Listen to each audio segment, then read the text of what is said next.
Okay, and zoom. Ooh. Hello. Hi, how are you? Was That that believable? Yeah. was totes believable.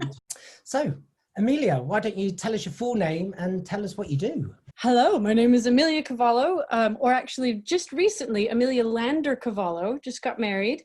And my pronouns are she or they, and I am a theater practitioner. I'm a performer, so I've done burlesque, I've done drag, I've done aerial circus, I've done a lot of dance, and I also work as an access consultant. That's everything, I think.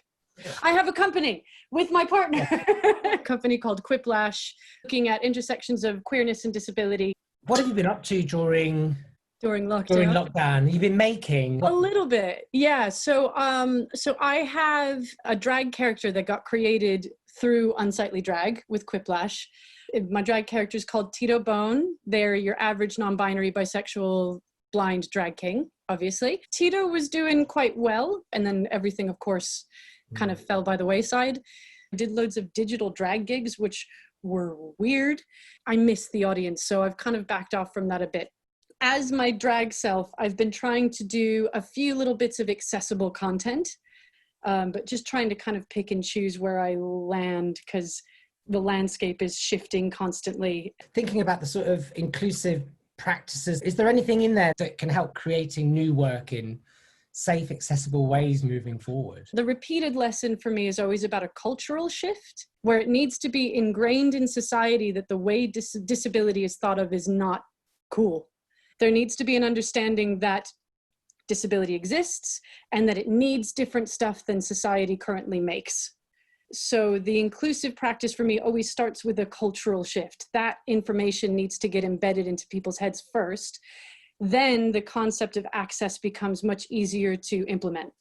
What's it been like for you sort of navigating this, not even gradual shift, but sudden jolt to Digital. online?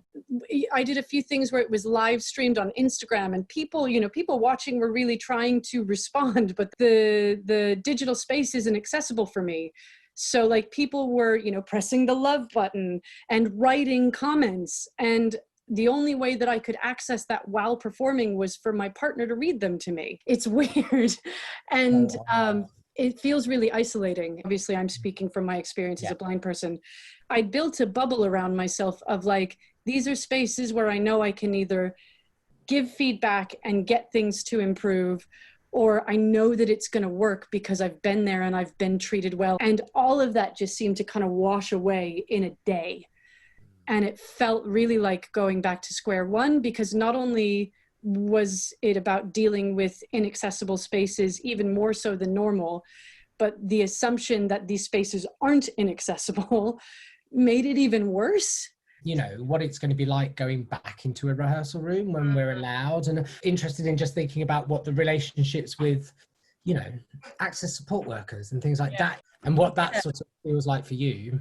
Like I come with an access worker, so when you're thinking about social distancing and how many people you are comfortable having, say, backstage, you need to factor that in.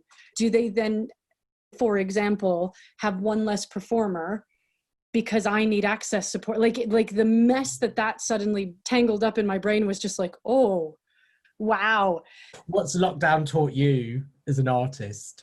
One of the kind of harsher things it's taught me is that patterns, especially patterns of oppression, do not go away. But I think there's also stuff that's come out of it that's been about how communities can still remain connected. What's your sort of next 6 to 12 months looking like? And so things that may be happening or things that aren't happening. We're going to create a new normal. Because if we sit here and we twiddle our thumbs, we're going to probably be stuck here for a while, and it's not going to work. It's not going to work. How do we move our practice into that space, and what are the barriers there? What are the things that make it better? But yeah, we've got a little bit of performance stuff, which is really exciting, and we're just again trying to figure out what medium that's going to be in, and so much of that depends on what's safe and then also what's accessible. So yeah, we'll see. The things that I'm worried about are actually more the next year or so, when there is genuinely no money left. How are we going to do stuff? And how are we going to fight to make it accessible when accessibility costs money? So then you end up in a space where it's, you know, the privileged who are making work. Being real, like, we're probably still going to end up being some of those people. It is one step at a time. It is going to be little discoveries as we go, and that actually as disabled artists we need to take the lead.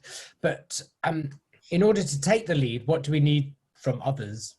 My partner and I, Al and I, run Quiplash, where our two kind of main modes of working around this kind of stuff is to, one, always work towards best practice. The other side of it, and this might seem a little cold, we only work with people that we see and understand a desire to improve.